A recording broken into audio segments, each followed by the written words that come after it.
Hi, I'm Ed Rosenberg. Welcome to App TV's AgeWise. We're fortunate here in the High Country to have some important programs in place for our older citizens. One such program is the Watauga County Project on Aging, which is the umbrella agency for, among other programs, the Watauga County Senior Center. Our guests today are Angie Boitnott, Director of Watauga County's Project on Aging, and Jennifer Teague, Director of the Senior Center. We also have with us Sandy Livingston, a Senior Center participant. Welcome to all of you. Thank you. Thank you. As most of us know, 2015 is the 50th anniversary of the Older Americans Act. It was enacted in 1965 during President Lyndon Johnson's administration, and among other things, it created Medicare, the health insurance program that so many, basically all older people rely on, and Medicaid, which is an assistance program for people with very limited economic resources, and some older people qualify for that as well. And the Older Americans Act also created the Administration on Aging, which is now the Administration for Community Living. When President Johnson signed the act, he said, "The Older Americans Act clearly affirms our nation's sense of responsibility toward the well-being of all of our older citizens." And through the Older Americans Act, various structures for programs and services for older people were put in place. And eventually, when we get down to the state level and the county level, we have the projects on aging and the senior centers. Angie, since you're the Project on Aging Director, tell us what a Project on Aging is and what it does. Well, in Watauga County, we are part of Watauga County government. We provide most of the aging services in Watauga County for older adults. We do home-delivered meals, congregate nutrition, transportation, InHome aid services, and because we use Older Americans Act, which funnels to the state and then to the local counties, our services are primarily for people over 60, because that is a condition set forth in the Older Americans Act. Well, when we start in Washington with the Administration for Community Living, that money sort of filters down to each of the states through their state units on aging. In North Carolina, it's the Division of Aging and Adult Services. And then that comes down to the multi-county area agencies on aging, and then it is allocated to the individual counties for their programs. And that includes funds for the Senior Center. Jen, let me ask you, how would you define a senior center? What is a senior center? Recently, I've been telling people I think it's a recreation center for older adults. It's what most people would identify as like a Parks and Rec department for children. It's an opportunity for older adults to come and have socialization, to be able to hang out with other people, participate in activities. It can also sometimes be their wellness center. It can be like an exercise place that they come and lift weights or participate in aerobic activities. I would like to say like the recreation center for older adults. And is there only one senior center in Watauga County? There's not. The Lois E. Harrell Senior Center is the one that I'm the director of here in Boone. And then there's the Western Watauga Community Center, which Tony Waite has been the director of out in Cope Creek. Okay. And Sandy, which of these senior centers do you go to? I go to the one that Jennifer. The one in Boone. Mm-hmm. And how long have you been attending that one? I would say about 4 years now. Like when I came down here, I needed a place to meet people, and I saw it in the Mountain Times, and that's how I found out about it. So you knew about senior centers before you moved to Well, North I had just Carolina. retired, so I wasn't really into them until then. Okay. Well, I know that from your website, I see that the mission of the Senior Center is to create an environment that encourages independence in older adults and promotes their active participation in all aspects of their lives. Let's talk about some of the ways in which the senior centers try to achieve their mission. One of those is through providing what are called in-home aid services. Angie, can you tell us what in-home aid services are? Yes. We provide certified nursing assistants to help people do tasks that they're no longer able to do so that they can remain at home as long as possible. Things like basic housekeeping, laundry, transportation. We can also help with personal care, like bathing, dressing, and those sorts of things. For the services that we provide, there's no fee for the service. We do ask for client contributions. It just helps us to provide more service. And they just need to be over 60, unable to provide the service, and no one who can do it for them. Okay, so we learned two important things here. One is you don't have to come to the senior center or the Project on Aging to benefit from its services. And two, income is not a barrier No. to receiving these services. Right. And home delivered meals would be in that same vein, where it's a Well, nutrition. that's what I wanted to move on Yeah. to next.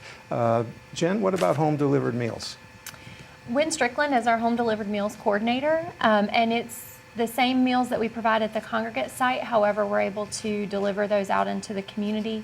Angie can probably speak a little bit more to how someone would become certified and registered for that. We have 8 routes that serve most of Watauga County. We're confined due to temperature requirements that we have to maintain the food and that sort of thing. But we have 2 that leave the Western Watauga Community Center and 6 that leave the Lois E. Harrell Center. They have to be over 60, unable to prepare a meal, and nobody who's willing and able to be able to prepare a meal for them during the day. Are there difficulties delivering Meals on Wheels during the winter Yes. and in a rural area where the distances are longer than they might be in Yes, urban and areas? it's a challenge for us to reach very rural areas because of the requirements that we maintain certain temperatures for food safety. But we do try to hit as many people as we can in Watauga County. Currently, there's no waiting list for that program, depending on the area of the county you live in. Some routes may be full. But again, they just need to be over 60 and unable to prepare a well-balanced meal, and no one who is able to do that for them. So at this point, the supply meets the demand. Currently, yes. Okay. There's It's also a little unusual. Well, congratulations on that. There's also another program operated through the Senior Center that's called the CapDA Program. Yes. And even I have trouble remembering what that all stands for. Can you talk about that? And I Yes. think we have a visual Okay. of that kind of situation, but go ahead. It stands for Community Alternatives Program.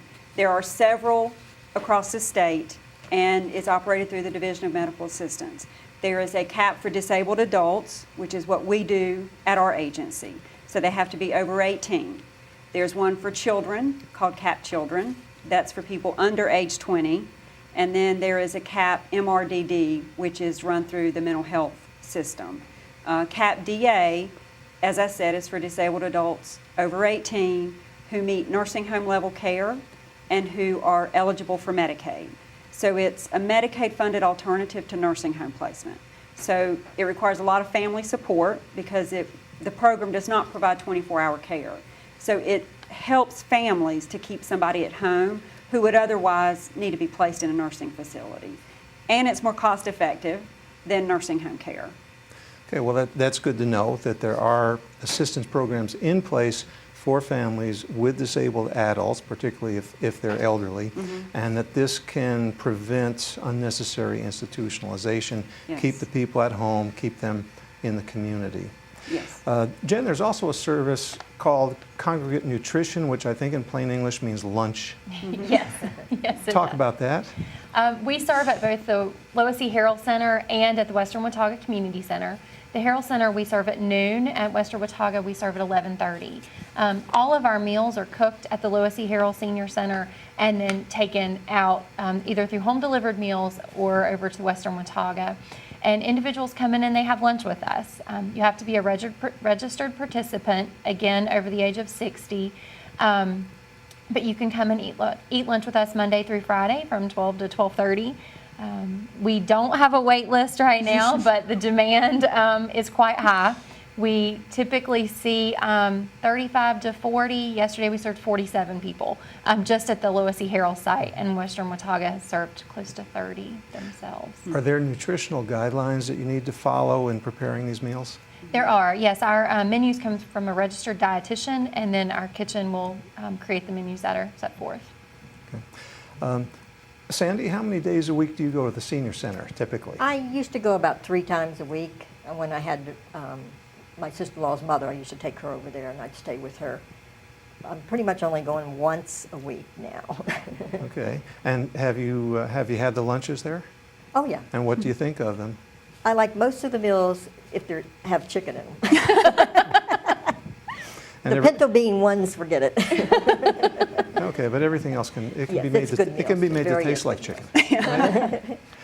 Okay. What about transportation services, Angie? What does the Project on Aging provide, and how can people access these services? Okay, we kind of provide transportation in two different ways. If you have an in-home aide, our in-home aides can assist with transportation. If the only service you need is transportation, then we contract with Apple Cart to do transportation. And Apple Cart is our local public transportation Yes, agency. Okay. yes, and so, but ours goes straight to their door, so they don't have to get to an Apple Cart stop. And then we are in certain areas of the county on certain days, so everybody can ride 2 days a week. If you're in the town of Boone, you can ride 5 days a week. But there's, again, at no cost, but we do accept donations for that. They would run errands in the morning and then come to the congregate site for lunch. And in the afternoons, after lunch, they stop at a grocery store so that everybody can do grocery shopping and then takes them home. Are there things that these transportation services cannot be used for? Can they be used for doctor's appointments, for instance? Yes, as long as it's, the biggest restriction is if we're only in your area on Mondays and Wednesdays, then your appointments would need to be on Mondays and Wednesdays in the morning so that we could have time to get you to the appointment and then you could get finished before lunch. But if people know this ahead of time, that can probably be scheduled. Yes, and Jennifer does most of our talking to people that call in and want just transportation. Okay. Jen, there's also something that I see that the Senior Center and the Project on Aging provide called a medical loan closet. What is that? It's actually a really great resource that I think a lot of people in Watauga County don't know about. It's an opportunity for you to get a cane or a walker, maybe a bedside commode or a wheelchair. If you're someone who needs it for a short period of time, or even if you need it for an extended period of time, you can come in and borrow one of those items. If you are a participant in any way associated with the Project on Aging, there's no fee. And if you're not a participant, it's only a $5 fee, and then you can take whatever items home with you that you need and keep them as long as you'd like. The real benefit of that, I think, is that we often see people who have their parents coming up to stay with them for the summer, or maybe they're going to stay with them during the winter, and they just need a bedside commode or a wheelchair to get them through short periods of time. And this way they don't have to purchase one or go through the process of having to try to find one somewhere. They can just contact us. Okay, so that's a wonderful service to offer. Yes. And often when older people feel that they have some needs that they can't meet on their own, or their adult children are concerned about this, they may not know where to start, where to go, but I understand that you offer information and referral services as well. Is that done through the Senior Center or through the Project on Aging? Angie? It's the same phone number. So if they call our number, they can ask any questions they want. The person who answers the phone can give a lot of information. If it needs more than that, then they'll refer you to the appropriate person. So it's just call our number and we can try to help and point people in the right direction if it's not something we do. Okay, so this is a good place to start, Very. even if I'm not sure exactly what service my father needs. I just know he's having some problems. This is a good place to start, and there are people there who are more skilled at figuring that out than I am, and they can point me in the right direction. Yes. What is the number for people to contact if they want some information and referral assistance? It's 828-265-8090. Okay, 265-8090. I was going through a list of activities at the Senior Center, and there are quite a few, but Sandy, why don't we just ask you, what do you enjoy most? What activities are you engaged in at the Senior Center? I'm in the craft section. I've been doing crafts and sewing all my life, and I try to sell what I can, but and I enjoy that mostly. And we make crafts, and these are some of the crafts that we all get together and we make to sell. We do snowman, or this is called a Victorian lady. And there's about 7 of us now. It grew from 2 or 3, and now it's about 7 of us that are doing crafts, and we enjoy it. And there's knitting, and there's knitting and weaving and art. So there's a variety of things you can go to. Yeah. Okay. Jen, what does the Senior Center offer exercise and fitness kinds of activities as well? We do. We offer a wide array of activities and services for people. Some of the classes that Sandy touched on, art and crafts, and we have a really wonderful weaving room. So if anybody's interested in weaving, that's one of our biggest growing classes. But we also offer the exercise classes. We have an exercise room with treadmills, bikes, elliptical. There's a rowing machine if you needed to work out the upper body. We also offer classes, like for people to come in and participate in 30 minutes or hour-long classes throughout the week. And then one of our biggest and best classes is our Zumba Gold class. And that class is provided at no cost for individuals Mondays and Wednesdays at 4 o'clock. And we typically have 16, 18, close to 20 participants come in and take Zumba Gold, and it's great. So even there are exercise classes, and let's not forget the dancing can be exercise too. Sandy, I think you were talking a little bit about your dancing experiences at the Senior Center. I tried. I What need did to you go do? back more, but they were doing about 1:30. I don't remember what day it was. On Tuesday. On Tuesday, they were doing line dancing, so I joined in, but I was out of breath in about 5 minutes, so I need to go back and practice some more. Well, maybe next time you can go 6 minutes. There you go. Keep going like that. Good. Angie, let me ask you a little bit about the money, because you've said a lot of the services that the Project on Aging offers, a lot of the things that the Senior Center offers are not dependent on income. If people cannot afford these services, they can engage in them anyway. And we know that our tax dollars go to Washington. Then Congress allocates some of those to the Administration for Community Living, and that money filters down through the state units on aging, to the area agencies, and down to the counties. But I'm guessing that when it comes to the Project on Aging and the Senior Center, you're the go-to person in terms of getting money. Who do you have to work with, and how do you do that? Well, we're fortunate in Watauga County that we are a county department.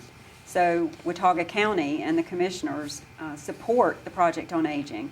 So we're just like any other department where we are funded. Our biggest funding is Watauga County. So we get Home and Community Care Block Grant, which are the Older Americans Act funds from the state. And then Watauga County is our other biggest funding source, and it pays for more than half of what we do, whether it be, actually pays for all of our Senior Center activity. We don't use any Older Americans Act fund for Senior Center, so it funds all of that. And then we have Older Americans Act or Home and Community Care Block Grant funds for nutrition and InHome Aide and transportation. And how long have you been doing this? About 23 years. So you're probably pretty good at it by now. Good. Jen, I'm sure that not every senior center is like every other senior center. There are probably some that are better than others, some that have different activities than others. How are senior centers evaluated? There's 3 different tiers for a senior center. You can be a certified center with no recommendation level. You can be a senior center of merit or a senior center of excellence. And we are a senior center of excellence. I think it was 13 years ago, the Project on Aging decided to go that route. And it really does require quite a bit of extra work, like paperwork showing that you're doing activities. You're required to have so many activities per week, reaching out to the community, marketing your efforts. Also, when you mentioned information and referral, making sure that you have services on site to help people understand older adult services in Watauga County or whatever county that you happen to live in, and be able to provide those on site so they don't have to go to multiple different spots around a county to try to get the services that they need. Now, I know that when senior centers are evaluated, there's an instrument called SCOPE. It stands for Senior Center Operations and Program Evaluations. I took a look at it. It's a form about 50 pages long. Did you actually have to fill out all of that? Yes, we do. And every center across the state that decides to do that does have to do that paperwork.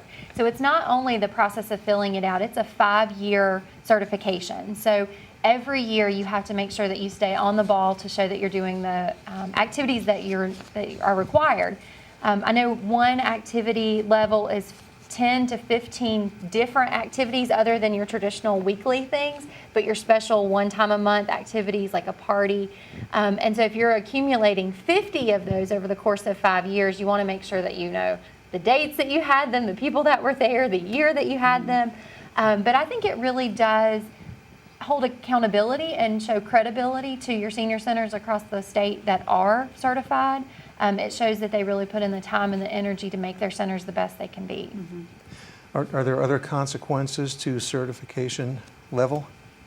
There's other Funding. benefits. Yeah, there's Okay, additional money. Angie, what are the benefits of being a center of excellence as opposed to having a different level? The state of North Carolina has a senior center grant allocation, and if you are a center of excellence, you get 3 times the amount of money if you're not certified at all. If you're a center of merit, you get twice as much of the base amount than someone who's not certified at all. So that the amount changes year to year, so we never know how much it will be. But if you are certified, you do get additional funding in order to help keep the certification. So, Sandy, when you were looking around for a senior center, were you aware that there are different levels of certification, certifying different qualities of senior centers? Would it make sense to look at that? You know, if someone calls you up and says, "I'm interested in a senior center. How should I decide which one to go to?" What would you say? Well, since I've only been to one, I can't. I'd only be recommending the one I've been going to, and I really enjoy. Okay, so you've had good experiences Yes. at this senior center. What would you say to people that you meet who say, well, like you, I've sort of just moved into the area, I'm retired, I'm looking for something to do. Would you recommend the senior center? What would you tell them the benefits would be?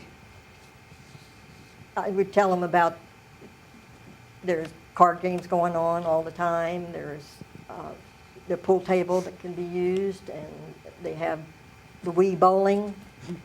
There's a variety of things that go on all day long. You know. And there are a lot of other... It's worth going to, is what I'm saying. Yeah, a Oh, lot definitely. of other helpful programs I've seen. There's income tax assistance. Right.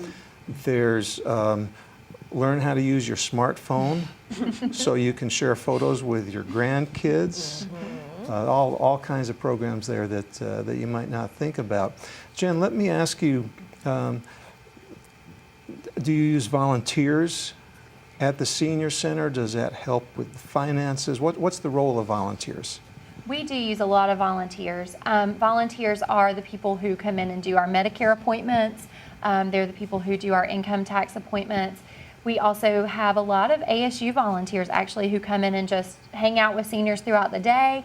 As Sandy mentioned, card games, and we recently got ping pong. So we're going to have ping pong in the afternoons as well. I have a wonderful student right now teaching my exercise class. She's from the university. She just called me up one day and said she had a passion for working with older adults, and I'm very thankful for her. And then we also have a huge need for volunteers for our home delivered meals program. So I know you're mentioning senior center, but I wanted to make sure to mention that as well. Without volunteers, we really wouldn't be able to go out and provide as many routes as we are able to do. Okay, so it's fine to participate in the senior center, but we should also think about volunteering for senior center activities as well. Angie, have you thought at all about this generational shift that we're seeing right now? The greatest generation is dying off. The baby boomers are moving into old age. I'm sort of the old people of the future, and it may be that if I'm thinking about whether or not to participate in senior center activities, I may have different kinds of activities in mind. What do you think needs to be done to get Project on Aging Services and senior centers ready to attract the baby boomers? Well, I think that's 2 different questions, because for a lot of our activities, especially the programs we provide that are in-home services, we are going to see a lot more need for it, and we are going to see people who stay on services a lot longer. By the same token, I think we'll see people who get on them later in life. They're aging better, so we're not picking them up as quickly as we have the generation we're in right now. So funding and services remaining in place for older adults is going to be a huge issue because we're going to have more of them. For Gen and senior center activities, there's a huge push to look at what does the next generation want in activities. And Jennifer is the one who's Yeah. planning all that. Okay, Well- thank you. I want to thank all three of you for coming in today, sharing your experiences with us. Senior centers are wonderful things. They're very low cost. They're there for all of us. They can enhance our quality of life. And if you go to a senior center, you'll enhance other people's quality of life as well. That's our program for this week. We invite you to give us your comments and suggestions at www.watchapptv.com. Until next week, I'm Ed Rosenberg.